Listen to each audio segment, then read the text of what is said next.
कोलकाता में football star Lionel Messi के कार्यक्रम के दौरान मचे बवाल ने पूरे आयोजन की व्यवस्था और सुरक्षा इंतजामों पर गंभीर सवाल खड़े कर दिए हैं।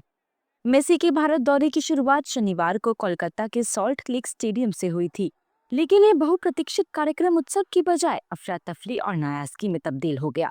कार्यक्रम के दौरान सामने आए वीडियो में साफ देखा जा सकता है कि स्टेडियम में मौजूद दर्शक एक गुस्से में बोतलें और कुर्सियां फेंक रहे हैं।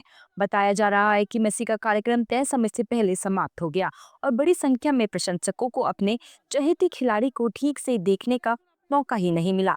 इसी बात से नाराज होकर फैंस का गुस्सा फूट पड़ा और हालत बेकाबू हो गए। इस पूरे मामले में पश्चिम बंगाल पुलिस ने सफाई देते हुए कहा है कि स्थिति अब पूरी तरह सामान्य है। पुलिस के अनुसार मामले में एफआईआर दर्ज कर ली गई है और कार्यक्रम के मुख्य आयोजक को गिरफ्तार कर लिया गया है। पश्चिम बंगाल पुलिस के एडीजी जावेद शमीम ने बताया कि आयोजन में हुई गड़बड़ियों और जिम्मेदारी तय करने के लिए जांच जारी है। उन्होंने कहा कि आयोजकों की ओर से टिकट का पैसा वापस करने का आश्वासन दिया गया है। हालांकि ये रिफंड किस प्रक्रिया से और कब तक होगा, इसकी भी जांच की जा रही है।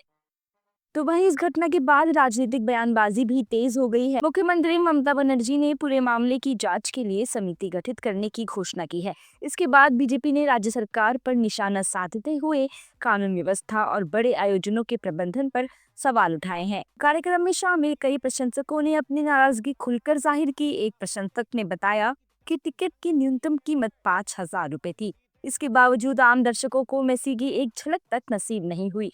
उनका कहना था कि वीवीआईपी लोगों को मेसी के बिल्कुल पास खड़ा किया गया, जबकि आम दर्शक दूर रह गए। उन्होंने पुलिस की भूमिका पर भी सवाल उठाते हुए रिफंड की मांग की है। साथ ही मैं आपको बता दें कि एक अन्य प्रशंसक ने कहा कि वे दार्जिलिंग से खास तौर पर मेसी को देखने आए थे, लेकिन उन्हें भारी निराशा हाथ लगी क्योंकि वे मेसी को देख ही नहीं पाए। इस तरह दूर दराज से आए लोगों का उत्साह टूटना आयोजन की असफलता को और गहरा करता है। कुल मिलाकर मेसी जैसे वैश्विक सितारे के कार्यक्रम में हुई ये अव्यवस्था न सिर्फ आयोजकों की लापरवाही को उजागर करती है, बल्कि राज्य प्रशासन और सुरक्षा प्रबंधन की तैयारी पर भी सवाल खड़े करती है। अब सबकी निगाहें जांच समिति की रिपोर्ट और रिफंड की प्रक्रिया पर टिकी है, ताकि नाराज प्रशंसकों को कुछ हद तक राहत मिल सके।